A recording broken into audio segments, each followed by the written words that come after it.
Hey, Redcasters, be sure to subscribe to our channel and ring the bell to be notified about our latest videos. Go Big Red. Welcome to the Go Big Redcast, the Husker Fan Sports Show.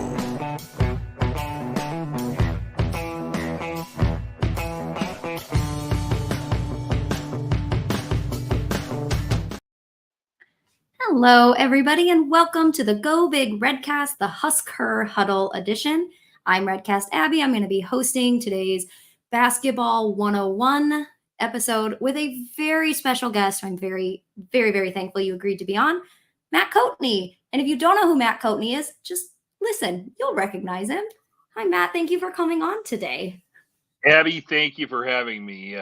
Always happy to talk about anything Husker sports, especially women's basketball. I appreciate you having me on. Oh, it is absolutely our pleasure. As you guys know, at the start of every season, we try to do a little 101. So we get a dual, kind of a doubly special episode today. We're going to talk about women's basketball since the season. We had some exhibition games, but the season technically starts on Monday for our very first game. So a little late, but hopefully we get you guys some really important information so you can go into the season supporting the Huskers.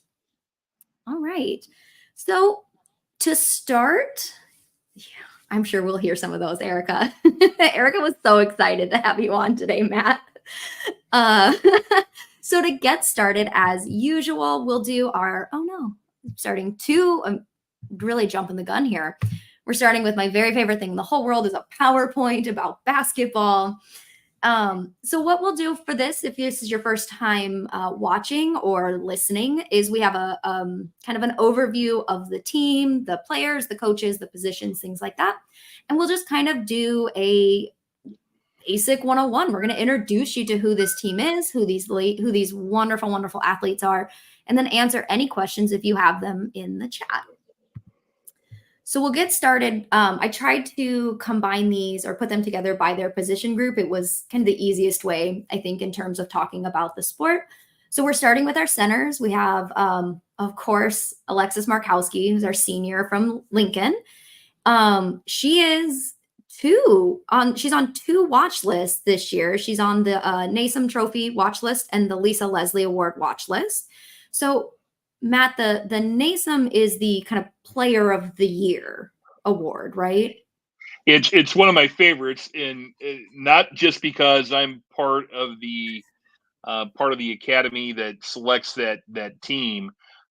James Naismith invented basketball, and so the Naismith Trophy is, in my mind, the most prestigious one.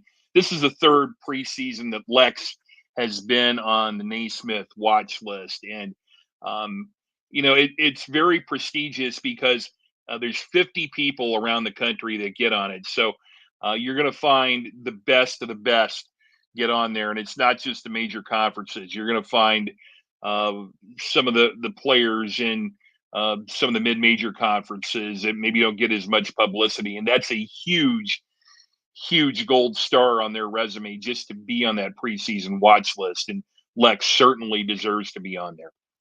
And did I see last year, she, even like mid-season, was she still on that watch list, or was it the Lisa Leslie she was still on the watch list for? Yeah, we cut that Naismith list down to 30 around early January. And yeah, she was still on there. The Naismith Board of Selectors, we get asked at certain times of the year to cut that list down. And so, yeah, Lex certainly deserves to be part of that, and certainly did last year with the monster year that she had. So excited. I was so exciting to see that one come up again. And so then the Lisa Leslie Award is for centers, or specifically, correct? It is. Lisa Leslie, when you think about the great career she had at now a Big Ten school, USC, but it was in the Pac-12 back in those days, and everything she did in her professional career. That's for a big. That's for somebody who is a bully on the block, if you will, somebody who gets a lot of rebounds and dominates the paint. And you can't think of anybody who is more illustrative of that type of player than Alexis Markowski. I'll tell you, I got to meet her at media days, and she's so sweet. She's such a lovely young lady. But every so often you get up next to her and you're just like, oh no, she could do some damage. Yeah. Yeah. She's she's intense. So it's gonna be really fun watching her. I know she talked about she wants to like really make 3-pointers something that she's focusing on. But man, even if she just, I mean, just the way she plays in the paint is gonna be just a blast, I think, this year to watch. So well deserved for her. Yeah, and the thing about Alexis Markowski is her skill set expands every year. I think the thing that'll make a big difference in Lex's game is increasing her field goal percentage around the basket. I think after her freshman year, she got really good at stepping outside the 3-point line, as you mentioned, and hitting the 3-pointer. That became a matchup nightmare for other coaches. And she's gotten better in her junior year at where to position yourself to ask for the ball. You can get good position, but where the guard can get you the ball, Lex became a lot better at that last year. So I think this year, if she gets just 5 percentage points better in finishing around the basket, my goodness, she's going to have a monster year. I'm so excited. I slightly biased, right? Because I'm a Nebraska fan. She's a Nebraska girl through and through. When I talked to her at media days, I was like, so WNBA, right? And it's just like, no, Abbie.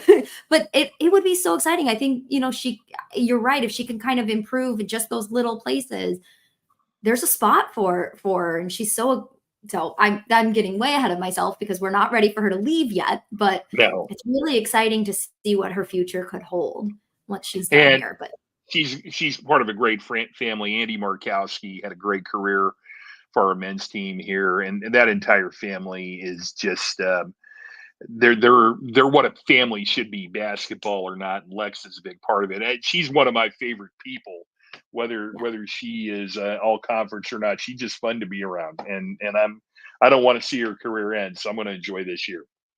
Yeah, it's gonna be a tough one. I joked with Coach Williams about it, and she goes, "Oh, we don't talk about that." And I went, "Okay, yep, that's fair. I get it." Yeah. So then our other center is Petra, who's a freshman this year from Croatia. And so, do you know much about Petra's game? Well, I tell you what, we're very excited about Petra Bojan. And the thing that you have to understand when you come in as a freshman, usually I say you're a 13th grader, and then you have to kind of earn becoming a college freshman. And I think Bojan's going to be a freshman very quickly, simply because she's played a lot of international basketball. She was a member of the Croatian U18 team, the under 18 team. Like a lot of Europeans, she has a diverse skill set. She's very comfortable away from the basket. So, we were just talking about Alexis Markowski, her sophomore year, expanding her game beyond the 3-point line and becoming a matchup problem. But when Petra Bojan comes into the game, in our first exhibition game against Doane the other night, she came into the game, received the ball on the left wing, and the ball went up with a lot of confidence. She's very comfortable with her shot there. She's very comfortable down in the low block also, which is not something you see out of every European player when they're very, very young. That usually takes a little bit of time. I think that she has the potential to really be an impact player in year one.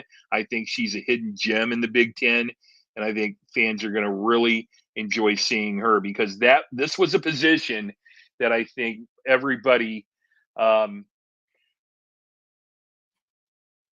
so I'm looking at that comment there. I'm just saying the pronunciation that she's told me, and yeah, No, Bojan, yeah. Bojan. So Okay. yeah, So gotcha. yeah. So, but I'm gonna tell you that this was a position that everybody thought Nebraska, who's a very deep team, could have improved on, and Amy Williams came in very late in the process and added her, and we're very, very happy to have her.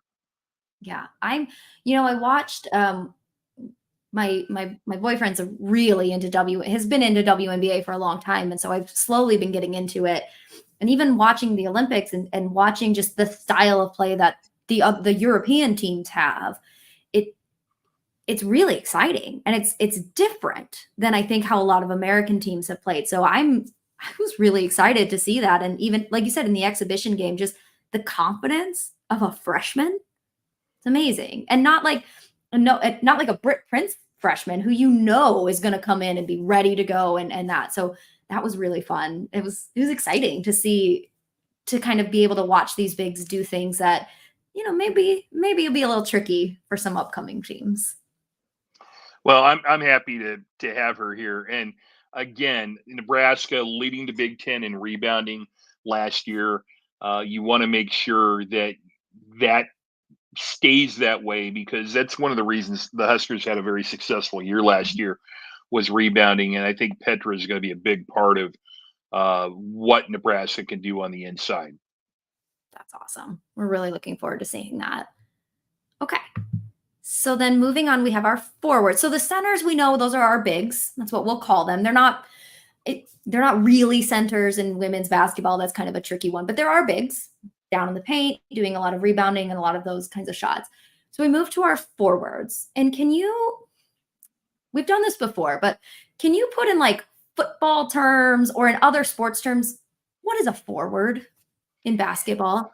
Okay, yeah, and really in women's basketball, and I would say really all basketball, because of the influence of the whole world stage coming in here, it is really hard now to say what position certain people play. You can't really do that, and because offenses are so multiple now, and you can have some people who play guards on offense, and maybe they match up with forwards on defense. But in general terms, if your center is designed to operate around the basket, down in the painted area of the floor, within about 5 to 10 feet of the basket, your forwards are a lot more versatile. They can invert down to that area if they want to, but they also can step out and operate on the wings. So your forwards are expected to operate on the wing areas, maybe the foul line extended area, but usually don't spend a lot of time out beyond the 3-point line. So think of your forwards as wing areas, the perimeter, the 3-point line, inside, and also they can invert and do a lot of the things that the center does, especially defensively. When they're switching defenses, you'll find a forward. I think this is a great example. Jessica Petrie is a forward. A lot of times she'll play the center position for Nebraska. Kendall Coley, listed as a forward. She could be a guard. She also can be seen as a center, very multiple. And especially Natalie Potts. I don't even think it's possible to put a position on her, because on defense, a lot of times she follows the ball handler up the floor, and she's like the world's biggest wingspan guard you've ever had defensively, but she certainly is a classic forward on offense. So there's two things. A forward basically spends a lot of time around the wings, but also spends a lot of time underneath. Okay. So if we think about, and maybe you can make sure I'm thinking about this correctly. If we're picturing the court, your centers, your bigs are going to be mostly in the paint, right in the box. It's my easy way of saying it. So then if that's where we're starting, then the forwards are kind of out a layer. For the most part. They can come in, they can come out, but they kind of live in that second layer of the court, not quite to the 3-point line or not past the 3-point line, but in that layer. And then your guards, I'm assuming, once we get there, are kind of out a little bit further from that. Yeah, and I think another great way for someone who's really coming into basketball to look at it is the positions are numbered, where your guards are a 1 and a 2. Your forwards are generally a 3 and a 4, where the 3 is more of a shooting position, and your 4 is more of a bigger person, more of a rebounding type person, and then your center is the 5 position, where they're seen to be down low. But I'll caution you, in today's modern world of basketball, it is getting very, very gray and vague as to who plays what position.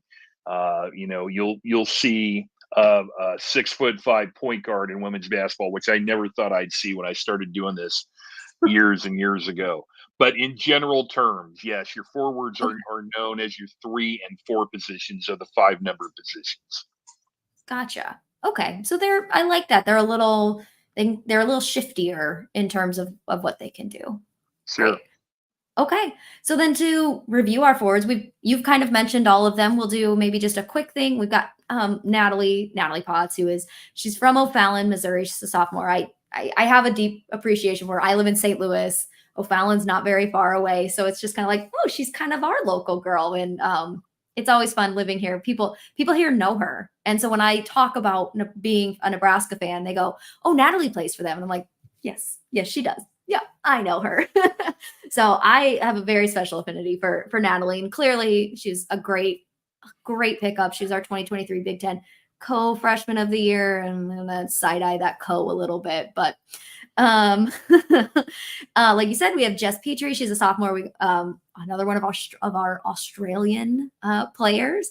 And then Kendall Coley, who's our grad student and from Minneapolis.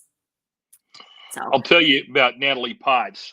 First of all, one of my favorite players in the league, and she came through the door ready to dance defensively. Not many freshmen can play defense at a high level like Nat did last year. And Amy Williams and her staff did a great job using Natalie Potts immediately to put her out in the front, pressuring the ball handler, which is not anything anybody was ready for last year. You're talking about usually about a 5'8" to 5'9" point guard going up against a 6'2" player with great wingspan who can move her feet. She's been very disruptive. And I think what you're going to see this year, now that Allison Widener's back, we haven't talked about our guards yet. Allison Widener, a very elite defender, and Nebraska has shown some of this in their exhibitions and their scrimmages. Having Potts and Widener out double teaming a ball handler in the backcourt, that's scarier than anything you're going to see on Halloween. Believe me. Those are some people who can defend. I also think the jump that most freshmen make to their sophomore year is considerable. I know Natalie is very comfortable in what she's doing now. She had a great season before. I think she's going to make a pretty significant jump this year, especially on the offensive side of the ball. Her defense was exceptional last year, but I think that's where she can make a jump, is on the offensive side of the ball. I'm also very excited about Jessica Petrie. With the depth that Nebraska has, I think Jess can play more of a forward position than last year when she had to come in and sub in more at that 5 position with Alexis Markowski. As an international player, she's very skilled away from the basket. She's great on what we call the trail three-pointer when she's coming down the floor, maybe one of the last people down, and the other team doesn't pick her up defensively quickly, can find her on a pass. She's good spotting up, knocking down that three-pointer. Also an exceptional defender, and she makes good passes. One of the things when you're watching Petrie in the game, look at the elbow areas of the floor. The elbow is where the free throw area intersects the lane area. So there's 2 what we call elbows. If you think of a lane area, this would be the elbow right here. She operates in the elbow areas about as well as anybody you're going to see. She's very comfortable setting screens down there. She's very comfortable distributing the ball, and very good in pick and roll options where she can screen and then roll to the basket or step out and hit a three-pointer. Very versatile. And then Kendall Coley, I can't believe that she's already in her 5th year here. She was an early enrollee during the COVID year. She graduated high school early and was with Nebraska for the conference season when she should have been going to her prom. She was playing basketball for Nebraska. Now in her 5th year, already is graduated. She has her undergraduate degree.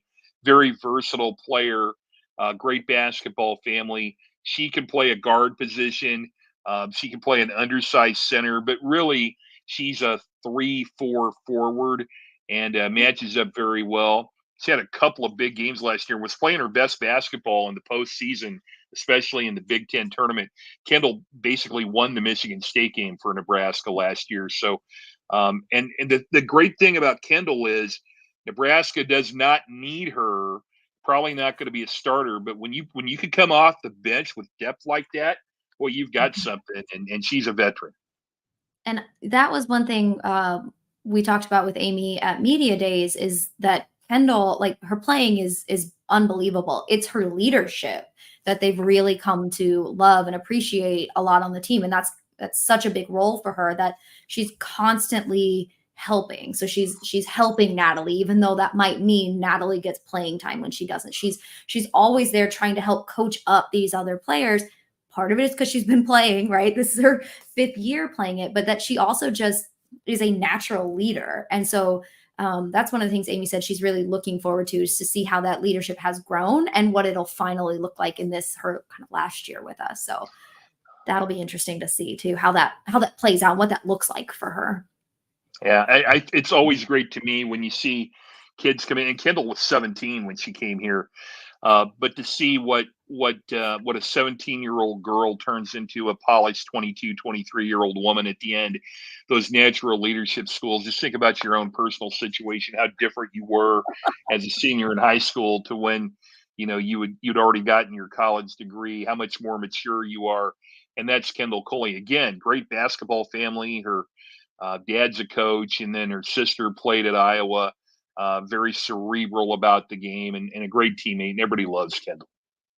I don't like college students already feel like babies to me, Matt. I don't need to think about a 17-year-old college student. Like, oh no. Oh man. Okay. So those are our forwards. So now we get into our guards, and we have a lot of guards. Is that normal? Okay. Okay. So I put our freshman guards on a separate slide because there are so many. Okay. So I've learned some things that, like, for example, in guards, there are point guards, there are shooting guards. What is the difference? What does that mean? Like, what is a guard, and what do those different kind of subcategories mean? Great question. Guards generally stay beyond the 3-point line. They generally operate away from the painted area as the play starts offensively. And they're your 3-point shooters. Again, stereotypically, you like Alexis Markowski can step out and hit a 3, but generally offensively, your guards start the play. They're doing a lot of cutting inside the lane, crossing the floor, trying to get mismatches. The point guard is akin to a quarterback in football. The point guard generally has the ball most of the time in most offenses. They're calling the play. You might see things like a head tap, or they might hold up a number. They're trying to run plays.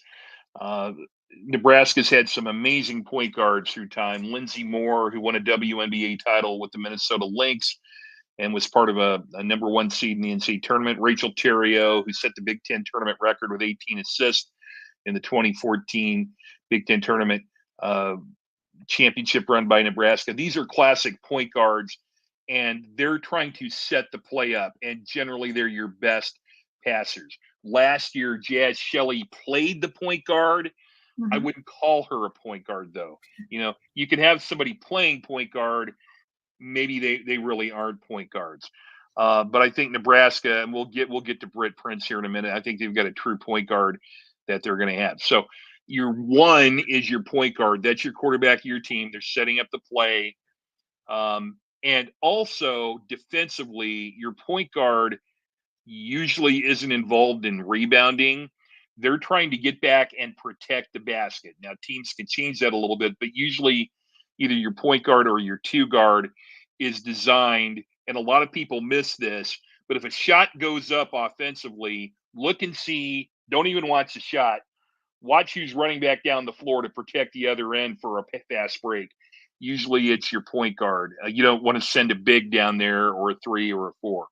So the 2 guard is usually more of a shooting guard, somebody who tries and hits a lot of 3s, or they'll come off the dribble. And this is where Allison Widener is so good. She is, I think, your classic 2 guard, where she can catch the ball on the wing, rip it, and drive by that defender and try to get to the basket to either get a layup or to get fouled and go to the free throw line. So that's your 2 guard. And then sometimes teams play a 3 guard. I said forwards are generally 3 and 4s. You take a look at Kendall Moriarty. I would not call her a guard. I would think of her more as a forward, but she's she's more of a 3 than anything. She's a combo guard forward. You're not going to see Kamo usually as a point guard position trying to set up the play. But when I think about guards, people usually think about offense. She's there for her defense, and she's an exceptional defender. Somebody who can guard on the wing, guard the other team's point guard. And you'll hear terms like this, Abby. Have you ever heard, yeah, she can guard 1 through 5? Have you ever heard a phrase like that? Yeah. Kendall Moriarty can go guard the other team's point guard. She can guard the other team's 2. She can, in a mismatch, go down and try and defend that 5 player, the other center, if the play breaks down. It's not really what is designed, but the Huskers don't lose a lot when Kendall Moriarty has to guard the 5 position. So when you start talking about a skill set for a guard and someone says they can guard 1 through 5, they're an exceptional defender. So that's sort of what the guard position does out on the floor. Gotcha. Okay. So I hate to even mention this because this is a Nebraska podcast, but Caitlin Clark was a 1. Is that when she was at Iowa? She was considered the point guard, right? It's hard to say. It's hard to say. Yeah, it's hard to say she wasn't a 1 because she's the all-time assist leader in NCAA history, and your point guard generally is always the person who gets the most assists. There's some. I'm being stereotypical here. Yeah. Clark, also the all-time leading scorer in NCAA history. You could have said she was a 2. She kind of made her own position the way that Iowa ran it. But I would call her a point guard, and she's doing this now with the Indiana Fever. She's probably the best passing guard I've ever seen in the screen and roll.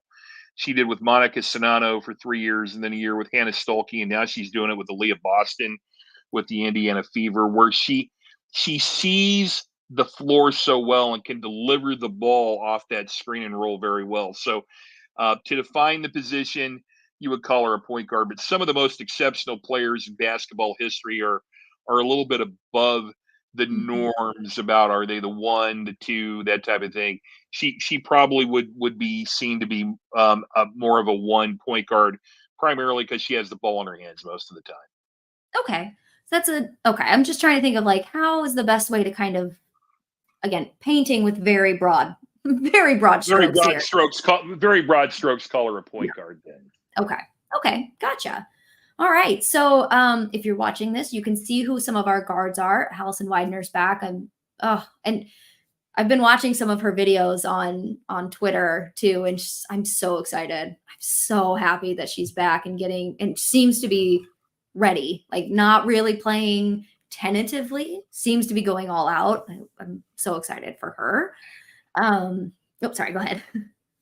Well, I don't think you're ever going to see anything that Allison Widener does tentatively. She is full go, 100% on the gas. You got to remember, this was a state track champion, and she was playing her best basketball 2 years ago when she got hurt. Remember, Nebraska lost 15 straight games to the University of Maryland to start off, and the primary reason they beat that streak and snapped it in College Park, Maryland, was because Allison Widener. She had 15 rebounds out of a 2-guard position. And let's just think about that a little bit. Your guard positions generally aren't thought of rebounders. She's a 5-tool player. She can come off the bounce. She can attack.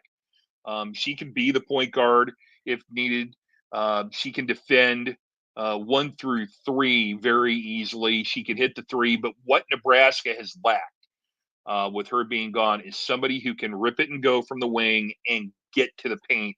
And that makes the other team's coaches change their defense, because they've got to bring help, because Widener is so fast and good off the bounce that she can get by 1 defender. So then you have to make a choice. We have to collapse the lane to try and prevent her from getting there. And if you bring help, like if you help off Markowski, guess what Widener can do? Throw the ball to Markowski for an easy layup. And that's what Nebraska has missed without Widener being in there. And she's an exceptional, and I mean exceptional, defender. So there's no one more excited than me to get Al back. Good. I'm so excited. All right. So then we have, you've mentioned some of these young ladies before: Kendall Moriarty, Callan Hake, who There's a couple of them that I get confused just because is Callan the one she'll take a charge hard, right? Is that kind of what she was known for? Yeah, she took 4 charges during the Big Ten tournament and took one the other night in the exhibition game. Callan probably has made the biggest improvement from her freshman to her sophomore year um, as anyone I've ever seen. She's a combo guard, can't really play the 3. She's what I would say a 1 or a 2. She'll back up our point guard, but certainly could come in and play that 2 and come in and hit a 3-pointer, which is what your two guard to do. But her biggest improvement last year, as you so astutely brought up, was her defense, to where she could rotate over and stop a play. When you take a charge, that's a stop, and stops are amazing. You know, the best person I ever saw in Husker history had taken a charge was Kelsey Griffin, who was an All-American, and her Mhm. jersey is retired now. Callan Hake is amazing at stepping up and taking those charges, and that was a jump she made from her freshman to her sophomore year, and what a great player, and someone who's become a leader in a very short amount of time. Yeah. It's I can remember that, and you have to be pretty brave to take those are you got some players coming at you full speed. So that is a I don't want to say a ballsy thing to do, but that is huge to be willing and able to do it so successfully. You better put on your big girl pants Yeah. if you're going to do that, and Callan certainly got those. That's awesome. Okay. And then we have Logan Nisley, is our other sophomore. I keep forgetting. She came in with Nat, and I mean, again, had such a such a performance in the Big Ten tournament. Like, holy cow. I mean, and she had kind of been building up to that all season. She just was a little tentative and really seemed to hit her stride as the season progressed. So really her growth is going to be fun to watch. She's just so fun to watch. She seems so like joyful when she's out there that it's just you want to root for her as a fan. I found. Yeah, and you nailed it. She plays with a lot of joy. She is. You look at her number. You've got a picture of her up there. She's your quintessential 2 guard or off guard, not a point guard. I suppose Logan could play point guard in an emergency, but she's there offensively to hit the 3. And she got very, very good at playing defense late in the season, to where Amy Williams made her a starter the last 10 games. And as you noted, she had a great Big Ten tournament, good postseason for Logan. You know, she's battling some foot problems where she had surgery in the off season. She's going to play this year. They've been limiting her a little bit in the preseason. I've talked to her. I think she's going to be fine. But her basketball IQ is off the chart. And that became very, very clear. You love seeing players who are playing better in February than they did in November as freshmen. And that's the best thing I can say about Logan. She's a knockdown 3-point shooter. And think about this: when you have a 2 guard who shoots a very high percentage of 3-pointers, then the other team has to make a decision. Do you play one defender against her, or do you double team her? And if you double team her, that means you're leaving somebody else open. Mhm. And the amount of quality I've already noted on Nebraska's team, you can't help off Alexis Markowski. You can't help off Natalie Potts. You can't help off really any of these other people I've talked about. And so when Logan Nisley's in there, she's probably going to be matched up 1-on-1. And that is not good for the other team. And she's a matchup nightmare when she comes in there. And is part of that because her shooting is so good? Is it because she's so tall? Like, what is it about Logan that makes it kind of a nightmare to match up one on one with, in Well, your she is a opinion? tall, yeah, she's a tall 2 guard. Although as time goes on, players aren't getting any smaller as time advances. So, um, 6 foot 2 guard is certainly not uncommon. But when you take a look at your typical point guard between 5'8" and 5'9", if they get switched, meaning that the defense screens somebody off and they Mhm. have to have somebody else go out there. A 1 guard can certainly defend a 2 in most cases, but Logan is a taller 2 guard, as you noted. But it's all about her ability to hit 3-pointers in high volume and at a high rate. She shoots at just under 40%, which is exceptional Yeah. for a 3-point percentage. So because she shoots at a high rate and she makes a high percentage, that's where it becomes a matchup nightmare, because you want to put a taller defender out there on her to close out, get those high hands, and try and prevent that. Well, if you take a taller defender, you're probably taking them away from guarding Nebraska's 3 position, or maybe even a bigger position. You don't really want to come off Natalie Potts. And so that's why it's another reason why Logan is so important, because she's probably going to get matched up one-on-one out there, and sometimes with a smaller defender. Okay. That's we'll watch for that. That's something, Right. guys, as we watch, we'll kind of watch for those matchups.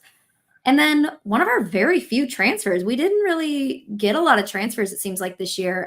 Birdie, I think it's Al Birdie, but they call her Birdie, which I love. Who is a senior. She transferred in from Florida, if I remember correctly. Yep. She was pretty fun to watch in that exhibition game. And they're very excited about kind of the leadership and the experience that she brings coming from, Florida and being a senior this year. So what can you tell us about Birdie? I feel like we don't know much about her. Yeah, well, another person who came through the door ready to dance. He's started a lot of games. He's played in the SEC. Very polished woman. This is somebody who's a little bit older. This is not a freshman. Excellent shape. Birdie Rimdahl. Alberti is her first name. Everybody calls her Birdie.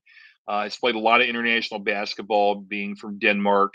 Coop, Denmark is how you pronounce that.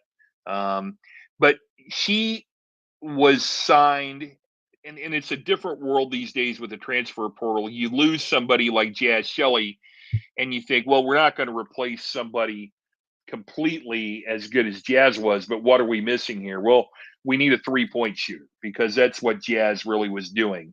We're bringing in a point guard as a freshman who we feel pretty good at. We've got a Callan Hake who can play a point guard. We have Allison Widener who can slide over to that point guard. What do we really need? And we need an older player who's been around, who makes a lot of 3-pointers at a high percentage. And that's what Birdie gives Nebraska. Also a very good defensive player, a lot of common sense, but being an older player and having played a lot of major college basketball and a lot of international ball, very high IQ. So you're going to see her kind of play, I would say, a stretch 2, maybe a 3, kind of depends on how Amy Williams wants to do it. If you have Birdie and Widener in there, you could say you have 2 2s or 2 3s. That's why it's really hard to say there's a 1, 2, 3, 4, 5 in today's game. But she's playing that wing area. Certainly would not call her a forward. I would call her somebody who's playing that 2 or 3 guard position. But she's there to knock down a 3. And one of the things you want to look at Birdie is she is shot ready. Her hands are here. So when the person throwing her the ball, if they can put it in that shooting pocket, it's going up. You think about, you don't want to get your shot blocked, and the closeout, someone's coming in trying to close out. One way to combat that is getting the shot up quickly, and Birdie's release is about as quick as anybody's you're ever going to see. So really take a look at how fast that ball goes up when she gets the ball in that shooting pocket, which is why it's very important that her teammates in fall camp learn. She doesn't want the ball here. She wants it a little bit lower. So to work on throwing Birdie that ball here, whereas an Alexis Markowski might want the ball here. So that's what you should look at Birdie, is where is she catching the ball? Is she in rhythm? And when she catches it in rhythm, she is a very high percentage shooter. That's such an interesting point that you brought up. So clearly I didn't play basketball. I would never have thought about, like, they want to catch they want to catch it at different places based on maybe how they shoot, how they feel comfortable, what they're going to do with it. That's so interesting. I would never have considered that or even thought to watch for that before. I think if you just watch Alexis Markowski, and I think her ability to have an even bigger season than she's had the last couple of years will be dependent on players like Britt Prince and Allison Widener and Callan Hake, getting her in a position, getting her the ball where she can be the most successful. If you throw the ball too low to a big, other Mhm. teams do what we call digging in. A guard will come behind, and they're small, so they can get lower, and they're trying to reach in and knock that ball away. Whereas, to me, and maybe Amy Williams would disagree with me, but Alexis Markowski is much more effective if she receives the ball from the chest area up, because then she can go to work, and then a guard digging in, if they try to slap the ball away, it's probably going to be a foul. And that's Right. where she can be most effective. So start looking at the players and where they receive the ball, and how if they're in rhythm, and that'll be something to watch for if you've not looked for that before. That'll be really fun. Okay, that's our new homework assignment for Monday. All right. So moving on to our kind of last group of guards, our incoming freshmen. Which, when I say that like freshmen look like college students look like babies, I pulled up this picture of Britt Prince and I just went, oh, she just looked like a wee little baby. They all look like it, but there's something about her face where I was just like, oh gosh, I feel old now. Um, so our freshmen that we have coming in, of course, Britt Prince. Uh, everybody knew. Everybody's excited. She is, I think, well deserving of all of her high school accolades. We have Kennedy Williams, who, when I was pulling this up and talking about it, I had to tell my boyfriend. I was like, "Yeah, that's Amy's daughter." And he goes, "Oh, that's fun." And I went, "Yeah, no, that's fun." Who is also going to play softball. So I think she's medical redshirting this year for basketball, but will play Yep. softball in the spring. And then Amaya Hargrove from Illinois, who I don't know if I know a little bit about her from media days, but I don't think a lot of people know much about Amaya, and she's kind of a sneaky good get for us. Her play style is, I think it'll be really interesting to see to see if it matches kind of how she played in high school. So I guess we can go over these a little bit. It's so weird to be like, tell us about Britt Prince. But yeah, do you want to? What do you know? What have you noticed about these incoming freshmen Well, so far? obviously, Britt Prince is the lead story here, and it's because that she's had such a great career. Broke Jordan Hooper's record for Class B scoring, played for her mom, and great coach at Elkhorn North. I hope fans don't try and compare her to Jazz Shelley. This is not Jazz Shelley 2.0. Their games are completely different. Britt Prince is more of a true point guard than Jazz Shelley was, for example. And I think you're going to see Britt with the ball in her hand most of the time. And while she was a prolific scorer at Elkhorn North, she's not going to need to do that, especially her freshman year here. Her job is to get others involved. Get that ball to Alexis Markowski. Get the ball to Natalie Potts. Get the ball to Logan Nisley. Make sure that Allison Widener, when she's got a good matchup, can get the ball to her. Or if those options aren't there, then create off the bounce.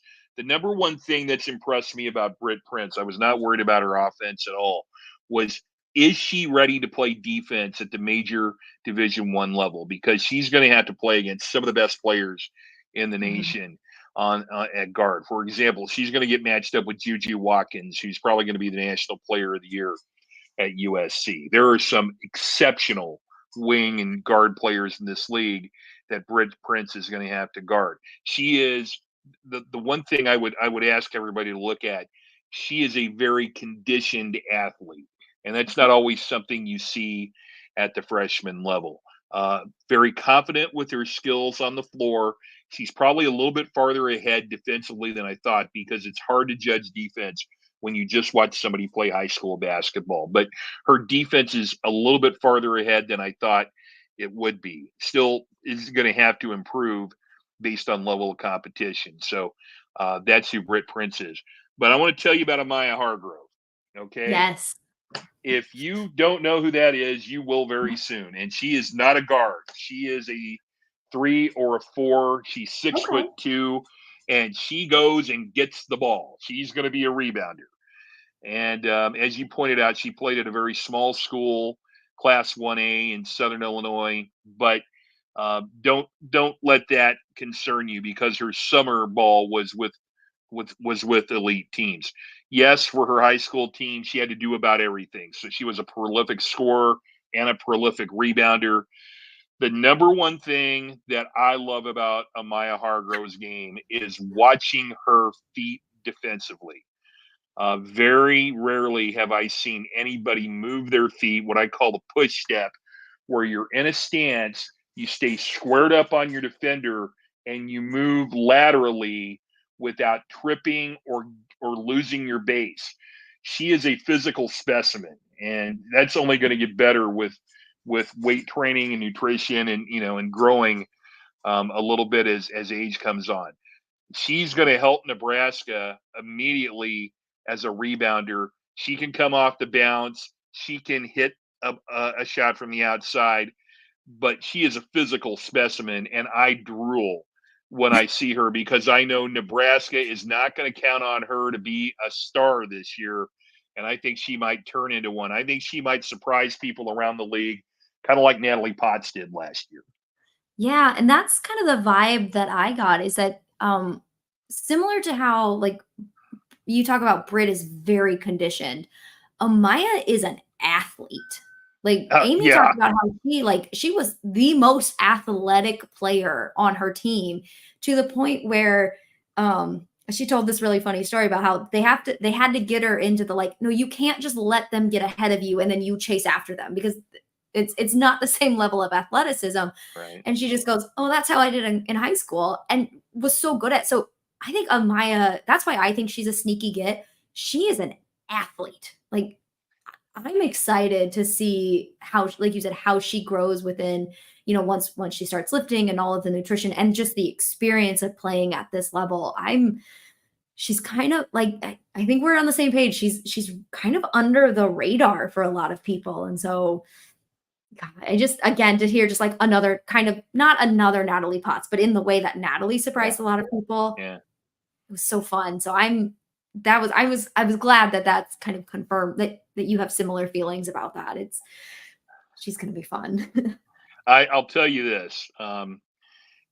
You can watch anybody on tape and you can watch anybody from the stands, but the first time you sit on the floor or you stand next to somebody at a practice and you just see them up close and personal, it's a different story. And the first time I saw Amaya Hargrove 20 feet in front of me move her feet defensively, my jaw was on the floor and I went, who is that?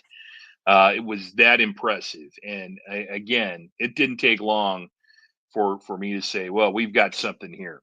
And again, Huskers are not looking for her, I don't think, to be a major contributor. And I think she's going to be by the time we get to February, similarly to how a Logan Nisley kind of came on last year, wasn't needed to be a big contributor early. And then by the time you get to February, you're like, wow, this person, they're really helping us out here. So I think Hargrove has that kind of potential. It seems like that's kind of the team this year. Like we have players that we need to be big, right? We need Alexis to have a big year. We need Natalie to have a big year.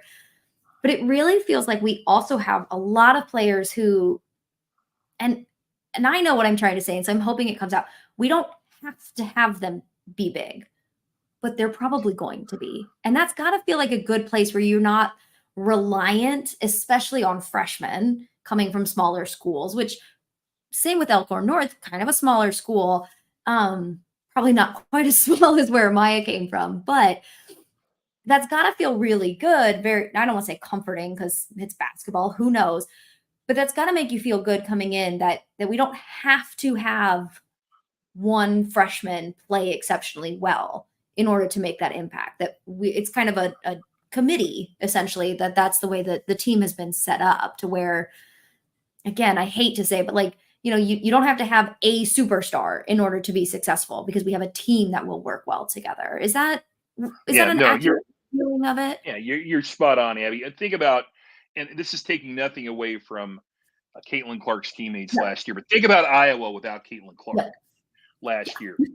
They had some very good pieces around her and players I greatly respect, but that team is nothing without Caitlin Clark compared to what they did. This Nebraska team, as you've pointed out, is very deep. And what it does is it buys you some insurance for if Markowski gets in foul trouble. Well, the whole thing doesn't fall apart. You don't scrap your entire game plan. You put in a Petra Bojan and off you go. You put in a Jessica Petrie. You move Natalie Potts down to the 5. You move in a Maya Hargrove to a 4. I mean, there are so many things you can do, and that's what not only having depth. There's a difference between having warm bodies and having people who produce. And Amy Williams is a much more comfortable coach when she has a lot of depth, where she can keep her players fresh. She always says she wants to be fresh in March, and she was last year. And this is the type of team built for that also. I know it's too early to talk about that, but just that idea that this could be a team that is fresh through the end of the season is so exciting, so Right. well-deserved for this team. So speaking of Amy Williams, we the last couple slides that we have are just about the coaches. We'll do real quick on them, because most people know, they know who Amy is. I was trying to find her picture from Iowa because of one of my favorite memories of her in the after game, but it's all right. So we have Amy, who's been our coach, since 2018? No, 2017. I didn't write that down correctly. Yeah. No, Okay. she's this is her 9th year. Her 9th year. Okay. Yeah. And she's had some success. We've gotten to the tournament a handful of times. She's got a pretty good win rate. We're hoping that goes up this year. And she's had success at her other places, NIT championship when she was a coach at South Dakota. What's your favorite thing about Amy Williams as a coach? My first thing that I noticed about Amy Williams in her first year, I was back in the locker room after a game, and one of her assistants, and her assistants are very loyal to her. Mm-hmm. Some of them have been with her for many, many years. One of them said, Coach, I thought you should have taken a timeout when this happened. And she said, you think so? And then another assistant said, yeah, you probably should have taken a timeout there. And I've been around a lot of coaches, Hall of Fame coaches, that might have said, well, maybe you'd like to stand here on the sidelines and answer the questions in the press conference. But that's not who Amy is. She wants to hear that from her staff. She doesn't want yes people. She needs to hear what she needs to hear. She's very cerebral. And the Amy Williams that you see at a press conference is the Amy Williams that I see at dinner. She's the same. And she is a Nebraska fan. Mm-hmm. And that's not what you can always say. You get some hired guns who've been at multiple schools. My dear friend Kevin McGuff at Ohio State. I'd say this if Kevin were here, but he's been at Xavier, he's been at Washington, he's been at St. Joseph, he's been at Notre Dame. Amy played here and was a walk-on, and her father was a very successful high school coach. So it means a little bit more seeing that Nebraska name on the jersey for Amy Williams, because this is where she wants to be. This is where she was a student. This is where she lived in the dorms. This is where her daughter is going to school. So the thing about Amy is, more than anything, what I'll tell you is she keeps it real. What you get with Amy is nothing fake. She puts it out there. She's very transparent, and I just love everything about her. Yeah. She seems very authentic, which is, I think, can Yeah. be really hard for a head coach to be at times, to not fall into some of that kind of coach speak, tell people what they want to.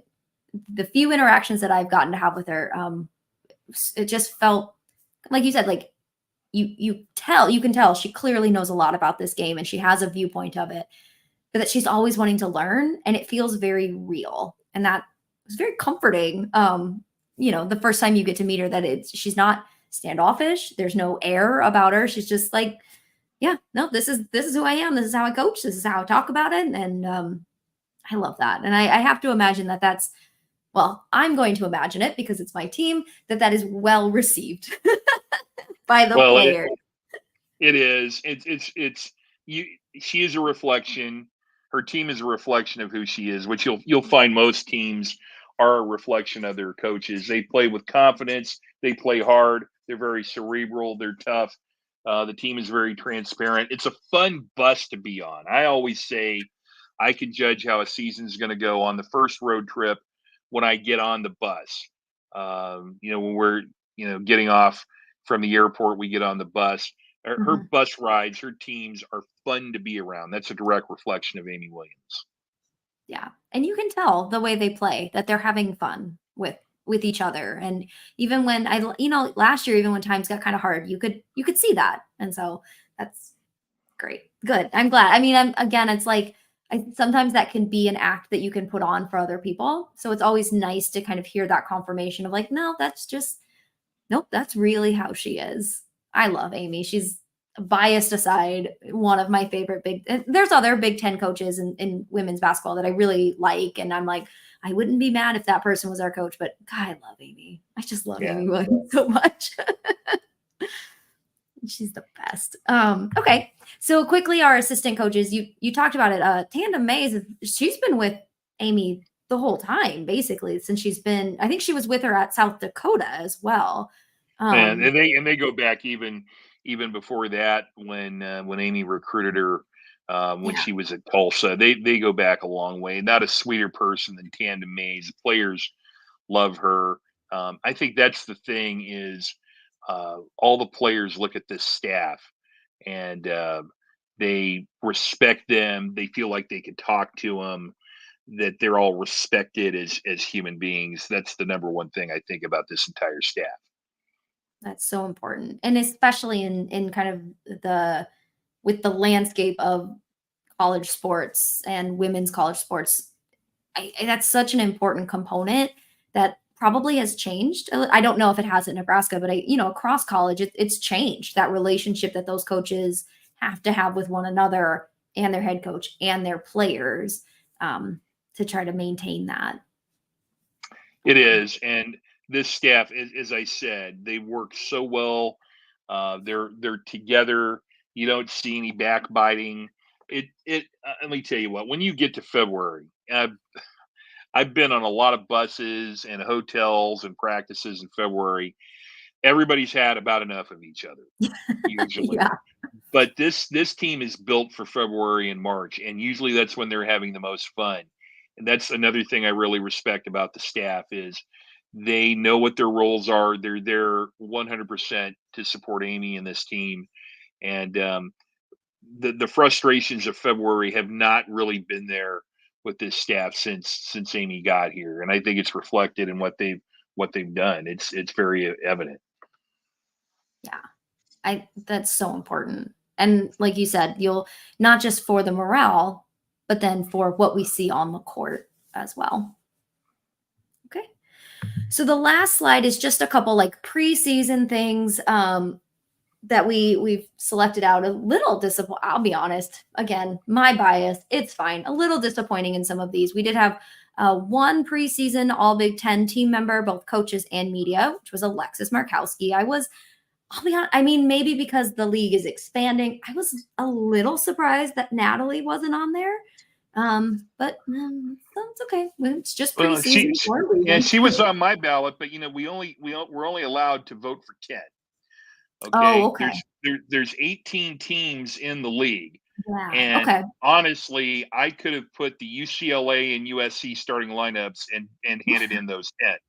I could have put 3 players off Ohio State and taken up 30% of my ballot. I left Maura Braun from Minnesota off the list, and to say that Maura Braun is not on the list for first team All Big Ten is criminal. But I had to make a decision, and that getting one person this year with this league with the expansion is incredibly impressive. 10% of that team belongs at Nebraska. That's a big honor. Okay. I like that explanation. I'll accept that. I'll reserve my I guess it's different because the other, we're so spoiled in volleyball, right? Where it's just like, oh, the whole team is just preseason All Big Ten. So thank you. That's really helpful to know when you see those lists and you think like, really only one, but Here's what I'll That's tell you. This is what I've yeah. told everybody. If the Big Ten had only added UCLA, they didn't add Washington, Oregon, or USC. If they only added UCLA, they would be the preseason pick to win the Big Ten and would be a favorite to go to the Final Four.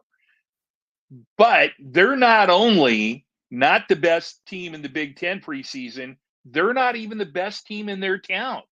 USC, I think, is underranked at third nationally. They're the best roster preseason on paper I've ever seen, and I'm not saying that with hyperbole. Yeah. They've got a huge recruiting class in, and by the way, they use the transfer portal better than anybody I've seen, and their returners are unbelievable. So Yeah. I'm just going to tell you about that preseason Big Ten list. You get one person on there, man, pop the champagne. I mean, that's impressive to get Lex on that list. I've said this, it's a little off topic of basketball, but I have thought for a while that this conference expansion, while it's great, I get it, we're getting new teams to all of them. I feel like in terms of the level of competitiveness in the conference has benefited the women's sports almost more. So you're getting additional volleyball teams. You're getting USC and UCLA, well, in both sports, and then in basketball, which are just powerhouses. The softball expansion. So like it's going to be frustrating, I think, because you're probably not going to win as many conference games. You're going to have a lot more competition in conference. But I just think it again, biased because I love women's sports. It seems like Right. it's really boosting women's sports, the competitiveness across the table in our women's sports at a rate that I don't think people really thought about when conference expansion first started. I think people only thought about it in terms of football, but it's like, no. You're seeing it almost more at the women's sports with those expansions. Yeah, I completely agree with what you're saying. Some of the problem with men's sports, and you're seeing ratings go down in men's sports, is a team like Florida Gulf Coast or Kennesaw State has a real chance to go to the Sweet 16 in men's sports. But really in women's basketball, you're talking about so many teams have a chance at making a run at that Final Four. And there are so many excellent players and so many excellent coaches that you're exactly right. The conference realignment has basically made every Big Ten game, and I mean every one of them, is akin to an NCAA tournament game. Nebraska against Wisconsin is going to be better than any first round NCAA tournament game you ever had. Nebraska against Ohio State is going to be like a Sweet 16 game every night. So you're exactly right in your assessment of that. I think it's going to be fun. So hold on to your butts, fans. They're going to be tough games, but they're going to be really exciting. So then the other things that we have preseason, we were, I think I got this right, 23rd AP preseason poll. And then the Big Ten only lists their top 5, but I found On3 does a power ranking for all of them. They put us 7th just behind Iowa. Again, it's all preseason. What are your thoughts on that 23rd? We'll go with the AP one first. What are kind of your thoughts on that ranking? Well, and the coaches poll has come out in the last couple of days also, and Nebraska's 23rd there. Okay. Fans don't understand this. It's good to talk about. It's good to be on the radar. It's good to get something for fans to talk about. The poll means 0. And I mean 0 in women's basketball. It's all about the net evaluation tool because that's what gets you into the NCAA tournament and a good seed. But I do understand there's a football mentality here. Football only plays 13 games, and that's how you try and measure these teams. Women's basketball gets decided on the floor. And around January 1st, you can look at the net evaluation tool and know who you are. But it is good for program awareness, for prestige. And most of the poll is what you did last year, not what you have coming in. Now, with Nebraska, a lot of people say, oh, well, they got everybody coming back except Jazz Shelley, but a 5-star freshman coming in, Britt Prince. So I think 23rd is exactly where Nebraska is going to be if I were to say where Nebraska should be. Now, the power ranking, throw that out. Okay. Last year, Nebraska made the Big Ten championship game and took number 2 Iowa to overtime. And in the preseason, Nebraska was picked 6th. And the number 1 team in the Big Ten, Ohio State, got knocked out in their first game against Maryland. This is more about what you've done instead of who you are. And, if I were to look at it right now, I would probably say Nebraska is about 6th in the Big Ten. So that's probably not too far off. But my goodness, we're going through something different this year where you're only playing every team once. So it's an unbalanced schedule. Nebraska has to play at USC and UCLA. Thank you very much. Yeah, right over Christmas too, right? Yeah. Well, New Year's Day and 2 days before that. But again, these are good things for fans to talk about. They don't amount to anything whatsoever at all until you can see what's out there. See, that's why we have you on here, because I just looked at that. I was like, 7th. I mean, that's good. That's top half. But let me ask you this: if you threw out USC and UCLA, yep, and the league that Nebraska joined in 2012 didn't have Maryland and Rutgers, that's true. Right? So how would you feel about it then if you take those teams out of there? Well, I wouldn't feel good about being 7th without those teams. Well, but I'm saying teams out of there, right. Then all of a sudden Nebraska's 3rd or 4th. Yeah, exactly. And 3rd or 4th in the Big Ten, even in 2012, means you're potentially a Sweet 16 team. Right now, you could finish 10th in the Big Ten the way it is now and be a Sweet 16 team. And that's not hyperbole. That's just how it is. This league, this league is so good. I can't. People just don't understand. There's not a bad team in this league. There's no layup game. There just isn't. And you don't get a night off. And so just think about that. 7th in the Big Ten. If somebody said that, you might be a Sweet 16 team out of the 7th hole. Okay. See, this is what this is helpful for. You're bringing me down off the Big Ten team preseason members. You're bringing me down off the power rankings. Okay. I'm ready now. I'm ready. Let's go. Let's make it Monday. Let's go play basketball. So we got a question here. Sure. That kind of maybe there's an answer, maybe there's not. Who is our Caitlin Clark, our Keisei Tominaga? Who's going to be, I assume this is talking about who's just going to be our prolific shooter this year, in your opinion? So, well, I was going to say nobody has a Caitlin Clark. There's one of those people. But in terms of a prolific shooter, I think Nebraska's got a couple of really good options. You'll start with Birdie Rimdahl. I think she's brought in specifically to give Nebraska that knockdown threat. And then Logan Nisley, obviously, who showed us last year that she hits at a very high percentage. But also Allison Widener, very capable of stepping out and shooting the 3. Britt Prince is very capable of shooting the 3. So Nebraska isn't going to have one of those people, but the 2 best 3-point shooters, probably Rimdahl and Nisley on this team. All right. So we'll have that to look forward to. So that's what we have for our 101. We are, oh my gosh, at an hour, and we didn't even get into anything about you. So if you're okay holding on for a little bit, we'll do just a little bit of a, who the heck is Matt Coatney and why are we talking to him about basketball? If that works for you. So let's take Sure. Whatever you need. Yeah. Okay. So Matt, how did you become a commentator for women's basketball? Like, tell me about that journey. So a million years ago, when I was living in Springfield, Missouri, and I was a college student at what was then Southwest Missouri State, I was working in the sports information office, and I was on stat crew. And back in those days, statistics were done manually, and I had a typewriter. I used to type the running play-by-play of what was going on. And so I did that for men's and women's basketball. I lived with the baseball coach, Keith Gutton, and traveled with them.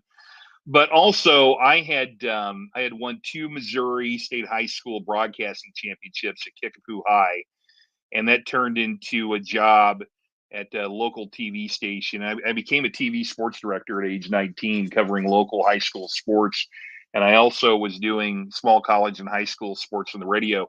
And in 1985, the Southwest Missouri State Lady Bears Booster Club wanted to start putting their games on the radio. And my dear friend Art Haynes, who is now the studio anchor for the Kansas City Chiefs, called me and said, we need a radio announcer. The team knows you, because I knew all the players from doing Stat Crew. And would you like to do women's basketball? And I said, sure. And that was in 1985. And so when I moved to Nebraska many years later, I really thought my broadcasting career was over. And I got a call one day at work, and it was Paul Sandiford. And he had heard I was in town, and he had heard that the former Missouri State announcer was here, and we had played Western Kentucky in the Final Four. And he said, I'm looking for my own announcer, someone who doesn't want to be on ESPN, someone who has their own job. And I went and talked to Paul, and that was in 1999, and I'm still here. So it was some very fortunate circumstances through the years. I've been a part of women's basketball since its first year after AIAW, and I love being a part of the women's game. It's part of who I am. You've done something right to be able to keep this job for as long as you have. So that's a great lead in, by the way, to kind of what I want to talk about next. So you were here when it kind of made that first transition. Well, not here, but involved with women's basketball. So you've seen it, like, kind of firsthand, this explosion of what women's sports and women's basketball specifically has become.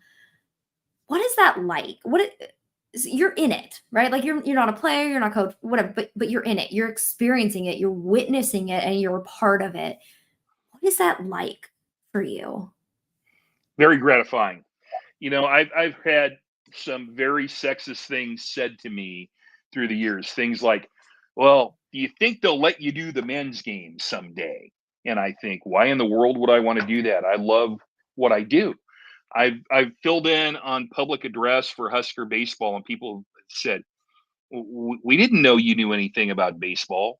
And I said, well, I grew up wanting to be a girls basketball player. And then, so things that I think women have been greatly disrespected. And the thing I never hear anybody talk about through this great renaissance that we're seeing right now is I think the reason you're seeing the increase in revenues, increase in attendance, increase in TV ratings is very simple. 25 years ago, I would take my two daughters to go see Husker women's basketball because I was broadcasting the games. They became fans, and their brothers went with me. They became fans. And I think there's been a stair step since Title IX of an acceptance of women's sports that wasn't there, that, hey, I'm really enjoying this. I've had so many people tell me we actually like going to women's basketball games more than men. And I say, don't compare them. You can like both, but that's fine. But I think you find now, especially with men, I think men around my age, that they've grown up, that it's perfectly fine to go to a little girl soccer game on Saturday morning, go to a club basketball game, go to a softball game. And now it is socially acceptable to say I like women's sports when it wasn't in 1985. And that's why I'm saying it's extremely gratifying. But I think it's a natural transition for people really just kind of growing up around something and not finding why it's not acceptable. And I love it. Yeah, it's strange. Like, so obviously we have very different perspectives. It's so weird to me because I grew up playing sports. So it was never strange to have women playing sports and to enjoy watching women playing sports and to find enjoyment and to want to watch it. And so it's been this funny thing where, as it's become more acceptable, and kind of like you said, it's like, really, as men have found it more acceptable to talk about, it's kind of like, yeah, it's always been that way. Like, yeah, women, like, basketball's always been fun to watch, or volleyball has always been a really intense sport. Thank you for finally noticing and giving it attention.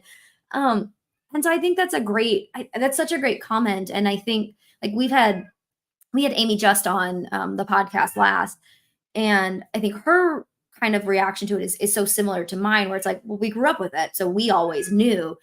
And so it's really, for me and my like psychology background, just like, yeah, getting you hit the nail on the head. Like, it's like getting that other demographic, it's getting men, and to find it acceptable, to just be like, and not just, oh, I have to go, but yeah, no, this is fun, this is good. And so getting that discourse out has been, I think you're right, such an important component that I think gets overlooked sometimes. So I think that's great. Yeah, I just remember my first year I did women's basketball on the radio. When we had a conflict with the men, we got tape delayed. Now, who wants to listen to a tape delayed basketball game? But it was always kind of like, well, just be lucky that you're getting any coverage here. And to see where we are now, it is so gratifying to me. And it's sort of like, hey, the party's over here, everybody. I know this is a good thing. I'm just waiting for the rest of the world to catch up over here. And so I always feel like I've been here, and none of this is surprising to me. I'm just thankful and gratified that it's going on now. Yeah. We talk. So my boyfriend is a Purdue fan. So we talk a lot. He writes for Sports Illustrated. So he's also very into sports and very supportive of women's sports, loves, like I said, WNBA, volleyball, all of that. But he talks about all the time about specifically Nebraska and the resources Nebraska has put in. And he goes, women's basketball at Purdue, we don't have commentators. Like, we don't have specific people for women's basketball. He goes, I don't think you understand how lucky you are. And it's like, well, maybe they do now. No, Tim Newton is among the greatest women's basketball voices ever. And he may be the only one in the country that does football and women's basketball. I think maybe that's what he was saying, is like specific to basketball. Yeah. Sorry. Yeah, but believe me, Tim Newton was the women's basketball announcer at Purdue long before he was the football voice. There's nobody who was a champion of women's basketball. And Purdue's got a great tradition in women's basketball. You go back, they've won a national championship, and you think about all the great coaches that they've had there, Lynn Dunn, and the great players like Stephanie White. I mean, Purdue is I'm sorry, I think they're a blue blood, and they've got a great infrastructure. And Tim Newton, I would love to introduce your boyfriend to Tim Newton. I think he would feel completely different, because Tim Newton has a huge following among Purdue fans. Yeah. But it is a thing that he's kind of noticed at Nebraska, is the resource is not just for all sports, but that there seems to be that, like, yes, we are going to have people who are our women's basketball. We're not necessarily splitting. You can call baseball. You have done these other sports, but like, you are our women's basketball voice, you and Jeff. And so I find you've done this at other places. Have you noticed anything when you came to Nebraska? Did it stand out to you at the time? Does anything stand out to you about the way that Nebraska kind of covers, or I don't want to say handles, that's not the right way, but how Nebraska does women's sports and promotes women's sports that maybe is different from other places that you've worked at? Yeah, I'll tell you the first thing. When I was at Missouri State, there was the Missouri State Bears and the Missouri State Lady Bears. And one of the first things I noticed here, and I still hate it when people say this, when they say Lady Huskers, I'm like, no. The thing that I've always loved about this is, if you've got that block in and you go to Alliance, or you go to Binkelman, or you go to Dakota City, if it's the Huskers, fans are cheering for it. And that's the number one thing I noticed when I moved here. With our radio network, and the partnership with the athletic department's been unbelievable. Trust me, there's nowhere else in the country where you've got someone like John Baylor, who's done 30 years just with that. I'm like the rookie around here with 26 years doing women's basketball. But also think about this. There's really not any school, and I'm talking about Pittsburgh, Kentucky, Louisville, Penn State, Texas, that has a 26 radio station network like we have for volleyball. And fans just don't get that, that here. Our radio network for women's basketball is huge. And, you take a look across all of our sports. We just usually don't go anywhere, and that tells you we're very happy with what we're doing. The athletic department is very happy because it is marketing, it's branding. Our coaches like that we have a consistent voice that the fans tend to recognize with. And yeah, you won't find that anywhere else. And if you do, I'll use Texas as an example. Craig Way, my dear friend, who's been doing Longhorns women's basketball as long as I can remember. He also does football, men's basketball, and baseball. So you'll find something like that. But just to have a radio team that doesn't really change, I think that's the thing that Jeff and I are the most proud of. We're going to do our 770th game together coming up next Monday against Omaha. I will guarantee you there's not been any team in the country that's done that. My dear friend Tim Newton, I said he did his 1,000th Boilermaker game 2 years ago, but he's had several different color analysts. What Jeff Grease and I are very, very proud of is we've done this together, and you won't find that anywhere else. And you're so good together. I mean, I can't tell you. I don't know if you see it on Twitter or not, but the amount of people who are just like, nope, we're syncing our radios up. We do. We do it at our house when we watch it. Thank you. The amount of games we've turned on, and I'm like, Dustin, just mute it. I got my phone. Don't worry, I'll sync up the radio. Because it's just it's the information that you guys bring, and you can tell. Okay, I'm gonna gush a little bit. You can tell that you love this sport, and you can tell that you love this team because the knowledge and the work that you guys put into it, into the prep work, and even with the opponents, you guys learn things and you tell us things, and it's like, okay, I'm learning about this sport. So every time we listen, we get to learn a little bit more, and I just want to credit you and tell you how much we all appreciate that, and how much we love it. Like I think you would find that if you put a poll out on Twitter, maybe not you, because people may be biased about it, but I think if there was a poll out there, you would see a lot of people that are just like, no, we love listening to Nebraska sports radio over kind of the TV commentators. So thank you. You know, I'll tell you this. The thing I've always been allowed to do here is do the kind of broadcast I want to do.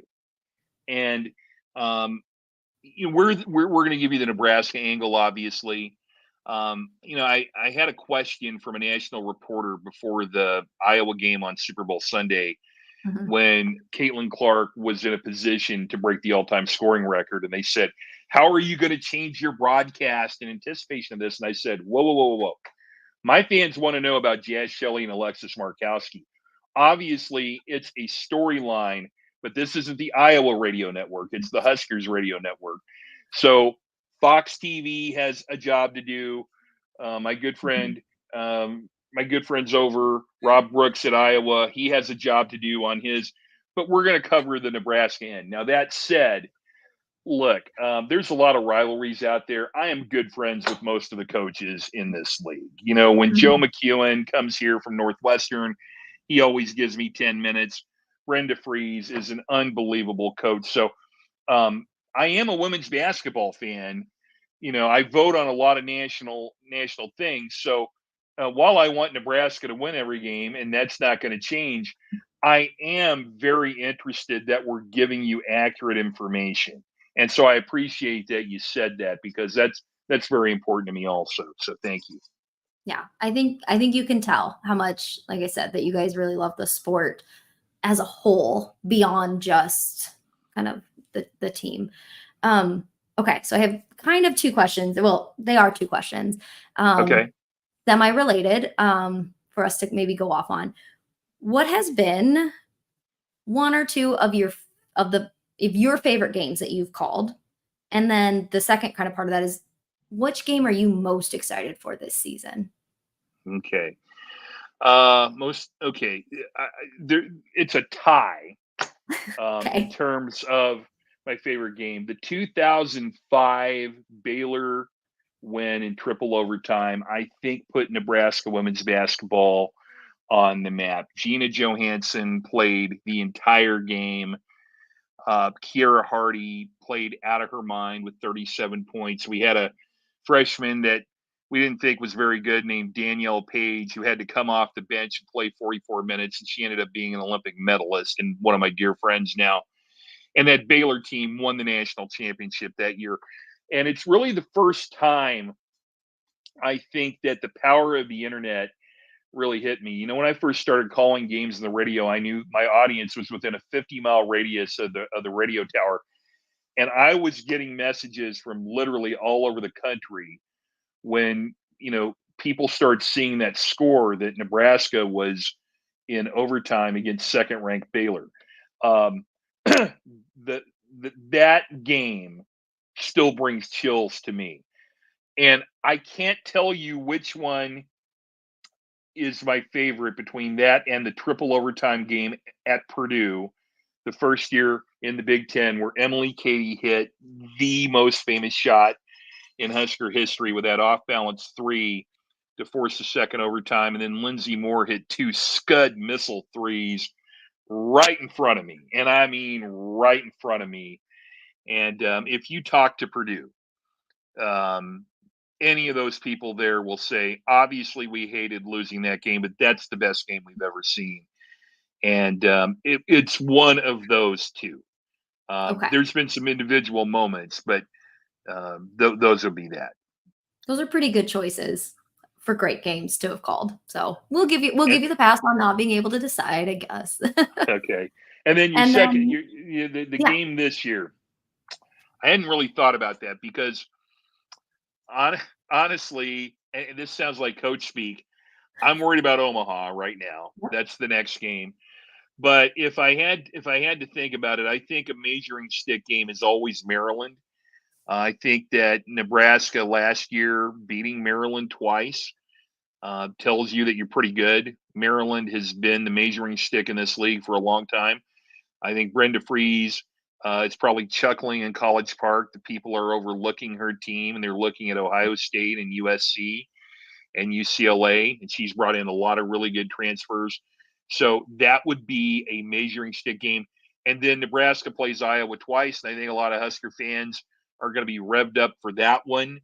And so probably the 2 Iowa games and the Maryland game would probably be the ones that I point to right now. Okay.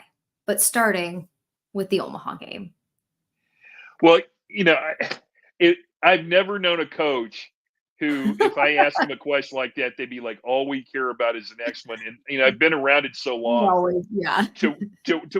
Because really here it gets to this. What is that going to look like when we get to those games? Who knows who transfers? Who knows whose coach quits? Who knows who's caught fire? I mean, if Wisconsin's undefeated when we play Wisconsin, no one will see that coming. Well, that becomes an unbelievable game. So, right now those would be the games I'd say. But right now, I'd like to start the season 1-0 and beat Omaha. Yeah, it's always a good way to start.